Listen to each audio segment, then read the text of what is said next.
In archaeological terms, silence is rarely literal. It's not the absence of sound, it's the absence of stuff.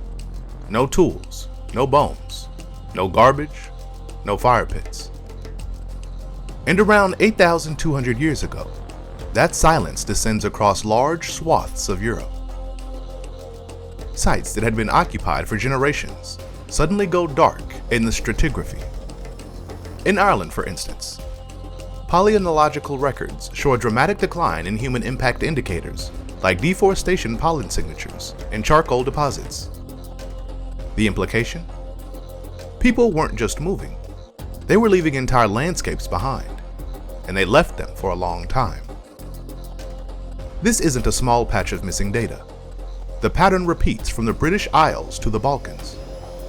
In central Germany, the famed Mesolithic site of Bedburg-Königshofen, once rich in stone tools and faunal remains, show a sudden decrease in activity during this period.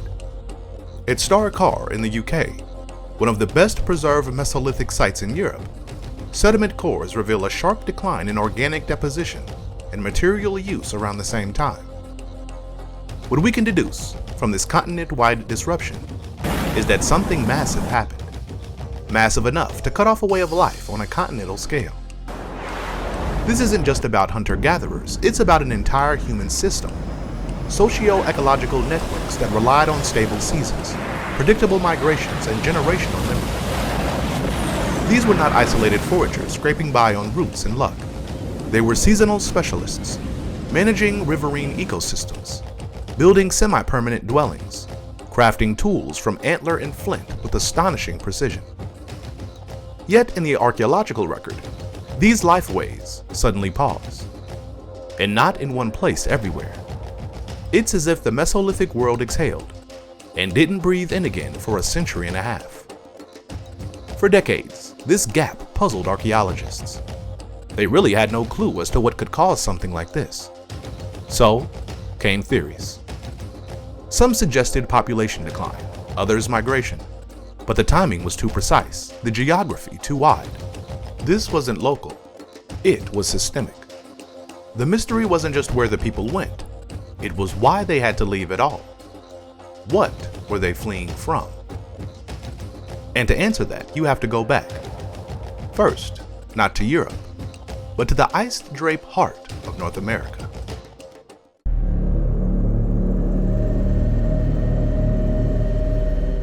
Long before the collapse, Europe's Mesolithic world was in motion. Not unstable, but dynamic. The end of the last ice age had triggered enormous transformations. Coastlines redrew themselves, and new biomes emerged in mere generations. This wasn't a post-glacial equilibrium, it was a planet still finding its balance. Sea levels rose by over 60 meters between 11,000 and 8,000 years ago. In less than 3,000 years, Doggerland, a once vast plain connecting Britain to mainland Europe, was gradually consumed by the North Sea. What began as a lush refuge for oak, aurochs, and humans became a ghost continent that could only be remembered in myths and tales.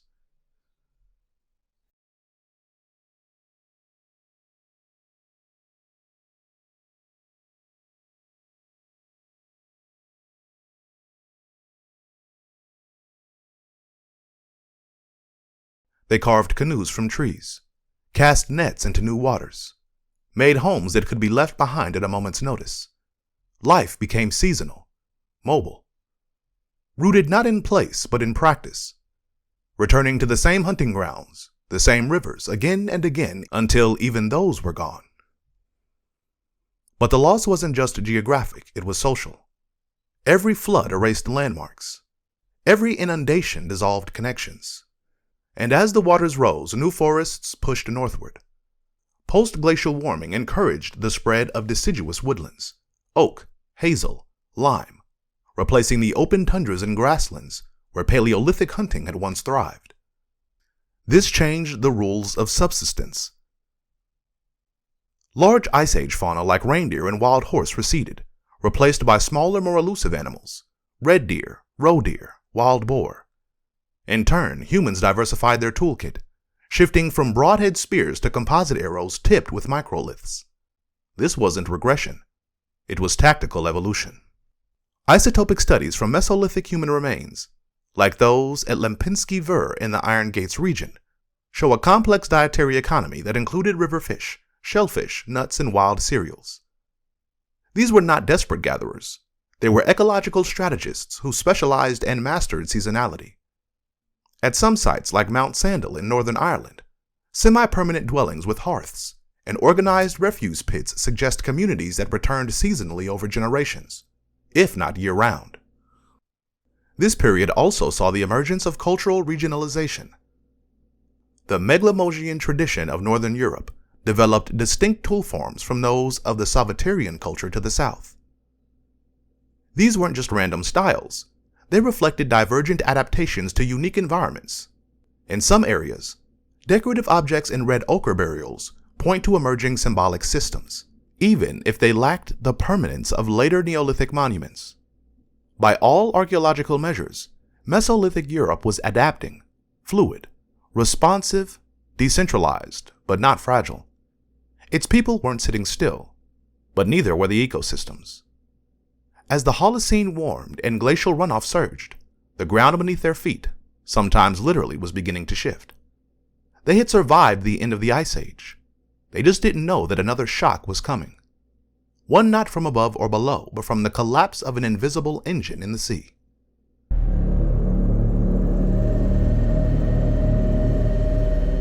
Roughly 8,200 years ago, the North Atlantic received a shock wave it hadn't seen in millennia. A freshwater deluge of incomprehensible scale, one that didn't rise slowly, but crushed like a planetary pulse. It began far from Europe, deep in the heart of North America, where the last remnants of the Laurentide Ice Sheet still cloaked the continent. Locked behind glacial walls lay Lake Agassiz, Ojibwe, a proglacial giant larger than all the modern Great Lakes combined. Its surface area may have exceeded 400,000 square kilometers, and it held enough fresh water to raise global sea levels by several meters on its own, estimated Licciardi and colleagues back in 1999 in a study published in Quantumary Research. When its ice dam broke, most likely through a combination of isostatic rebound and warming-induced weakening, it triggered a drainage event so massive it dwarfed any modern flood. Water surged north into Hudson Bay and then poured into the North Atlantic. This wasn't a flood. It was a thermohaline sabotage.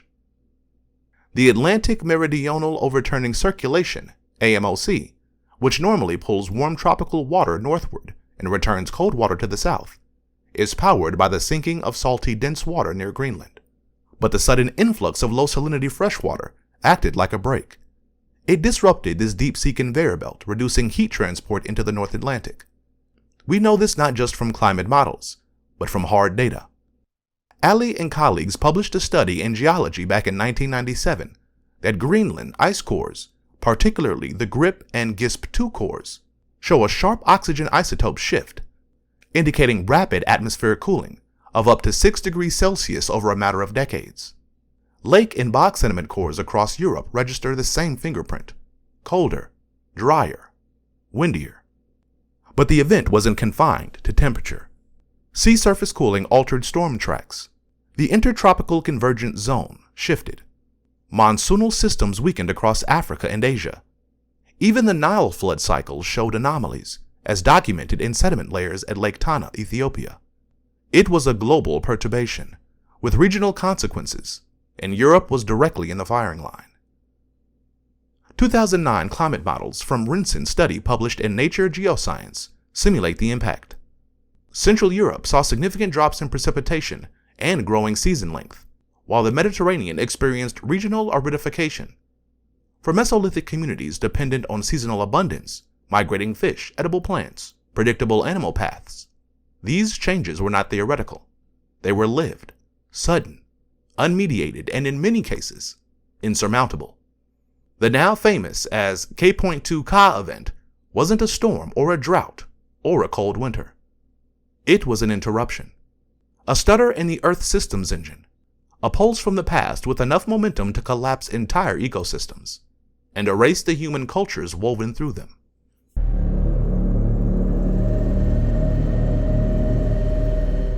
The climate anomaly triggered by the freshwater flood wasn't a brief shock. It persisted. quietly, destructively for roughly 160 years. The number isn't poetic, it's stratigraphic. Greenland ice cores show a distinct period of colder, more variable temperatures lasting from approximately 6200 to 6040 BCE. This wasn't an ice age, but it felt like one in fast forward. Europe didn't freeze solid, but it cooled enough. Enough to shorten growing seasons by weeks. Enough to reduce forest productivity. Enough to break the rhythm of the Mesolithic year. Paleocological records track this in eerie synchronicity. In the Netherlands, lake sediment cores from Meervelder Maar show a sudden rise in mineralogenic particles, suggesting increased wind activity and erosion, hallmarks of a destabilized climate. Across Central Europe, pollen profiles register abrupt shifts. Thermophilous species like elm and oak decline, while cold-tolerant birch and pine briefly rebound. These are not normal succession patterns. They are the botanical footprints of ecological stress. But the silence wasn't in trees alone. It extended to people.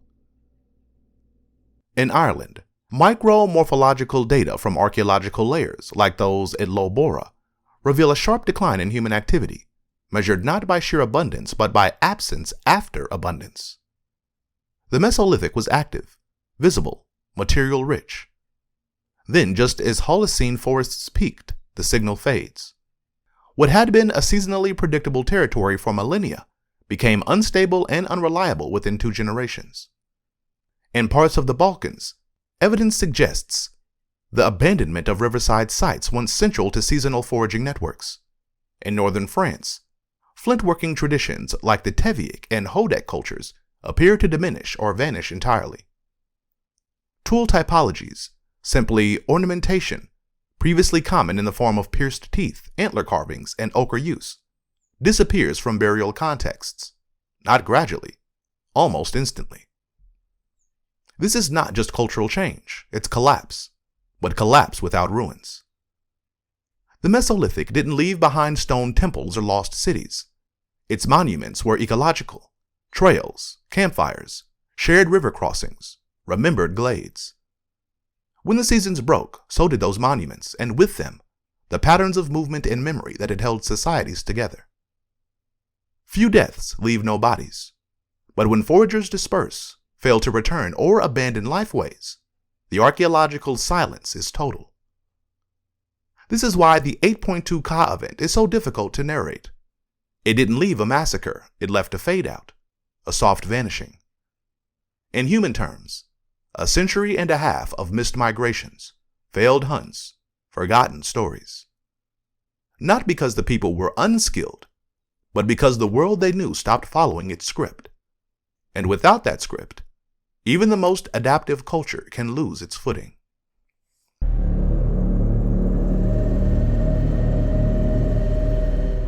In the aftermath of the climate shift, Europe didn't become barren. It became claustrophic. The cooling of the 8.2 Ka event didn't halt forest growth. Paradoxically, in many places, it accelerated the spread of dense closed canopy woodlands. This wasn't the expansive mosaic of meadows, marshes, and open glades that Mesolithic peoples had adapted to. It was a shadowed world where survival strategies began to misfire. Paleoecological surveys from Central and Northern Europe published in the Holocene in 2003 by Tenner and colleagues, such as those from the Eifel region in Germany and southern Scandinavia, show a marked increase in shade-tolerant taxa like alder and hazel following the event. These species formed thick understories beneath older canopy trees, creating low-light conditions and reducing understory biodiversity. That shift was critical. Many of the plants humans foraged, berries, roots, herbs, depending on sunlight gaps, fire disturbance, or riverbank exposure. As the forests sealed, the pantry closed. This ecological thickening also had consequences for animals. Red deer, once ubiquitous and easily tracked across semi-open woodlands, became harder to pursue. Wild boar, adaptable but reclusive, may have filled the vacuum, but they offered less reliable yields. Bird and small game populations were also affected. Faunal records from northern Iberia and the Paris Basin show a decline in large mammal remains, replaced by harder-to-process species like beaver, badger, and even hedgehog. signs of dietary stress, and opportunistic hunting. Hunting techniques didn't just need to shift, they needed to invert. Where once mobility and visibility were key, new forests demanded tracking in low light, navigating underbrush, and hunting animals that had become far more elusive.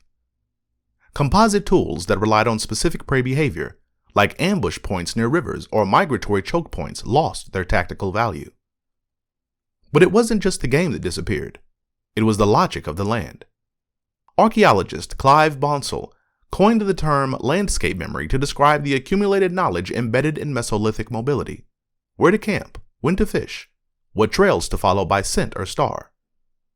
When forests closed in, that memory became a maze. The landmarks changed shape. River crossings flooded. Familiar animal paths evaporated, and without maps or writing, recalibration was trial by error, with real stakes. Seasonal travel, once the backbone of resource distribution and social exchange, began to break down.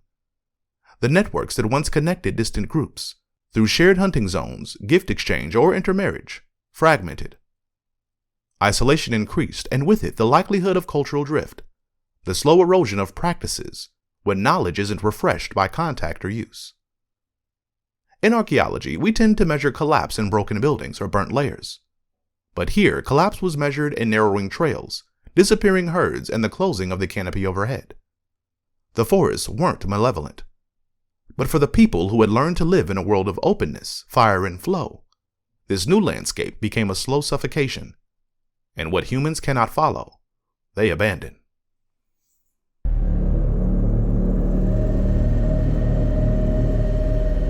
When archaeologists speak of cultural loss, they often think in terms of conquest, invaders, fire, assimilation.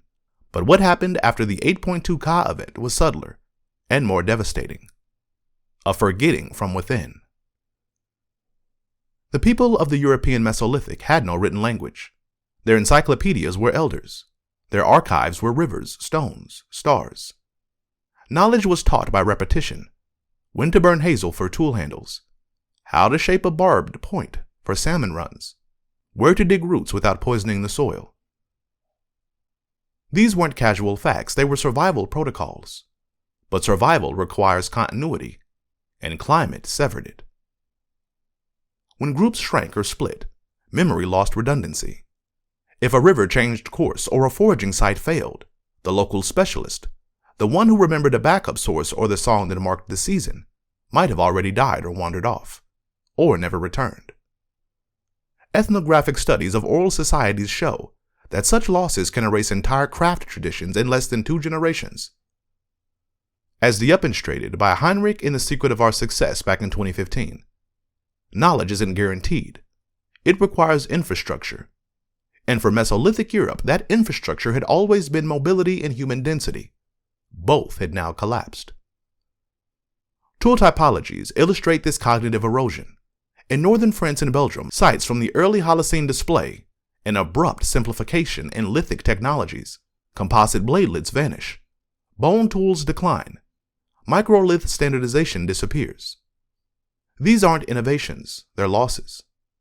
The flexibility of adaptive toolkits gave way to cruder implements, suggesting that not all techniques were passed on, or that the conditions of their effective use no longer existed. Burial practices too regress or fade entirely.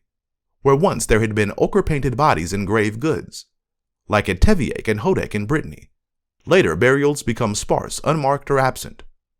This may reflect not just population decline, but a spiritual amnesia, a fading of ritual behavior tied to place and predictability. Without seasonal returns to sacred landscapes, the myths anchoring memory had nowhere to live. This wasn't a cultural failure, it was a systems breakdown. Information that had once been encoded in place, transmitted through gesture, retold in shared landscapes, now had no stable substrate. No river stayed the same. No forest held its form. And without those anchors, the stories, the real stories about meaning, identity, orientation, slipped. Some traditions may have persisted in fragmented form, carried by isolated groups who adapted, survived, evolved. But for much of the Mesolithic Europe, the old networks had dissolved, not in fire, not in blood, but in the quiet tragedy of cultural drift. when the world forgets the shape of the world. And when forgetting is the inheritance, the next generation doesn't know what it lost. It simply builds from what's left.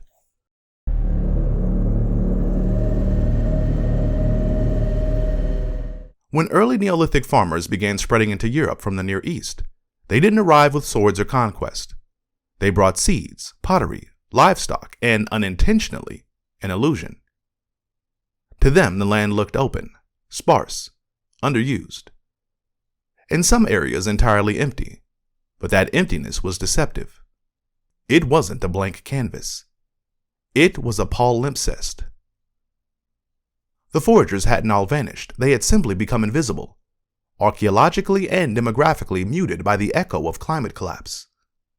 The Neolithic migration began around 7000 BCE and reached Central Europe by 5500 BCE, carried by groups associated with the linear band ceramic, also known as the LBK culture. Their presence is unmistakable. Long houses, domesticated emmer and einkorn, stone sickles, and distinctive incised pottery. These sites appear suddenly and in many places, with little overlap in local Mesolithic material culture. That abruptness once fed a myth of replacement, of simple foragers overwhelmed by more advanced farmers. But ancient DNA shattered that narrative. Genome-wide studies, notably Hack and colleagues in a 2015 Nature issue, 2015 and Lipson and colleagues in PNAS back in 2017, reveal that early European farmers were genetically distinct from the local foragers they encountered.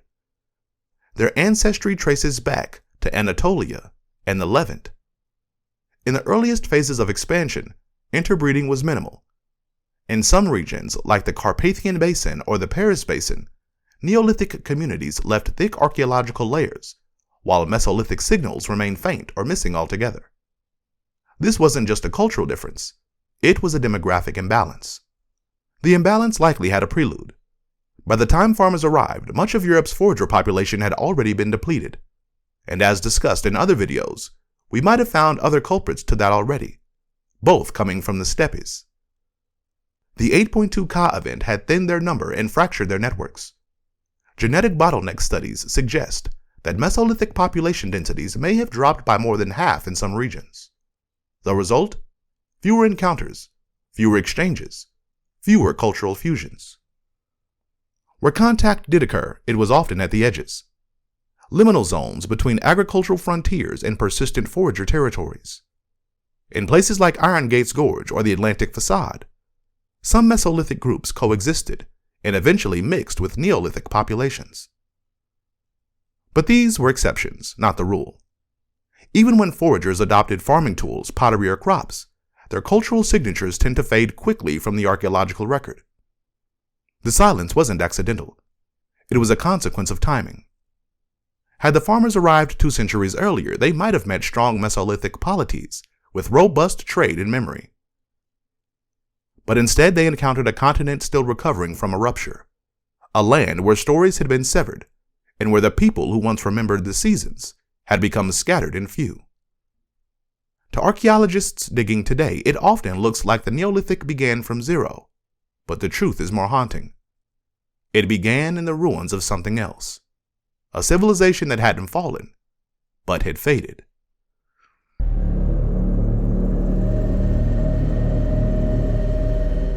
The 8.2 kiloyear event left no pyramids, no ruins, no cities, no inscriptions, but its signature lies everywhere if you know where to look. It's etched into Greenland's ice cores, signaling an abrupt temperature drop. It's recorded in the stalagmites of Oman's Hadi Cave, where uranium-thorium dating reveals a century-long decline in monsoon intensity. It's preserved in pollen cores from the British Isles, Spain, and the Balkans, showing synchronous ecological jolt across vast and diverse biomes. And it's embedded in DNA, evidence of bottlenecks and demographic thinning that permanently altered the human gene pool of Europe. But what makes the 8.2 Ka event so urgent today is not its past, it's its structure. A sudden climate shift, triggered by oceanic disruption, propagated through global systems and felt most painfully by those who were already living at the edge of environmental predictability. In many ways, it's a prototype of our own future. Today, the Atlantic Meridional overturning circulation, the same conveyor that stalled 8,200 years ago, is weakening again. Instrumental records show a 15% decline in AMOC strength since the mid-20th century, as shown by Caesar and colleagues in a 2018 issue of Nature. The shift is lightly linked to modern Greenland meltwater. Unlike the Agassiz flood, this isn't a one-time surge, it's a chronic leak, driven by anthropogenic warming, but the effect may rhyme. Modern projections suggest that a full AMOC slowdown could lead to cooling in northern Europe, drought in the Sahel, monsoon failures in India, and disruptions in North Atlantic fisheries. Cascading changes eerily aligned with those of the 8.2 Ka event. Only now, the world's human systems are far more intricate and far more interdependent. Mesolithic societies collapsed not because they were primitive, but because their resilience was tied to landscape rhythms that abruptly shifted. Our resilience today is tied to logistics, finance, agriculture, and infrastructure, but the principle remains the same. When the underlying patterns break, even robust systems can fall into cultural silence. And that's the caution. We often think of climate change in terms of rising temperatures and melting ice, but history teaches that the real danger may not come from heat, but from instability, from the loss of seasonal anchors, the disruption of predictable flows, and the slow erosion of memory systems that bind us to place and practice. What Europe experienced 8,200 years ago was not the apocalypse. It was the boundary condition for cultural survival, and many societies fell below it. The warning is not carved on stone, it's whispered through layers of mud, pollen, and DNA. And it says this: civilization doesn't always die in fire. Sometimes they vanish in fog. Not with a bang, but with a forgetting.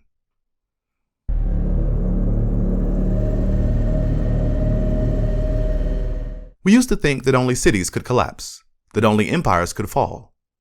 But the Mesolithic world shows something quieter and more unnerving. A collapse without walls, a disappearance without war, a culture erased not by invaders but by time and temperature. The people who lived in Europe 8,200 years ago didn't lack intelligence. They didn't lack skill. What they lacked briefly, strategically, was stability. A handful of colder seasons, a subtle shift in rainfall, the wrong migration missed, a story untold at the wrong moment, and that was enough. They didn't build monuments we could point to. Their monuments were memory passed mouth to mouth, encoded in tools, trails, and the shape of the land. But when that land changed, so did the stories, and many were lost.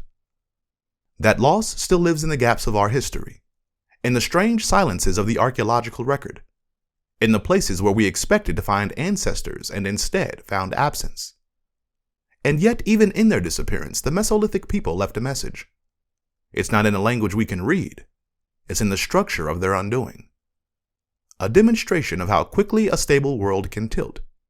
How even long-lived cultures, resilient, adaptive, deeply embedded in place, can falter when the Earth's rhythms shift beneath them.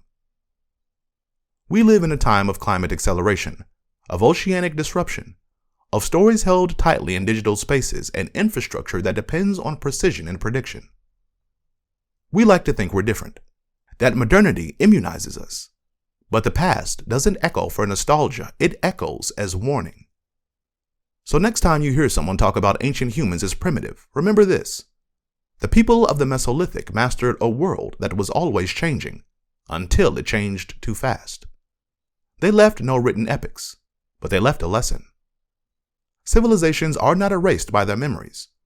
They are forgotten when the conditions for remembering disappear. And if that forgetting happened once, it can happen again. If the story stirred something in you, a sense of awe, a question about where we came from, or a deeper fear about where we might be heading, don't let it fade into the scroll. Like, subscribe, share it with someone who's ever stood in a forest and felt the weight of time pressing in through the trees. And tell us in the comments, what part of this ancient silence felt the loudest to you? This channel grows with your curiosity, with your clicks, with your echoes.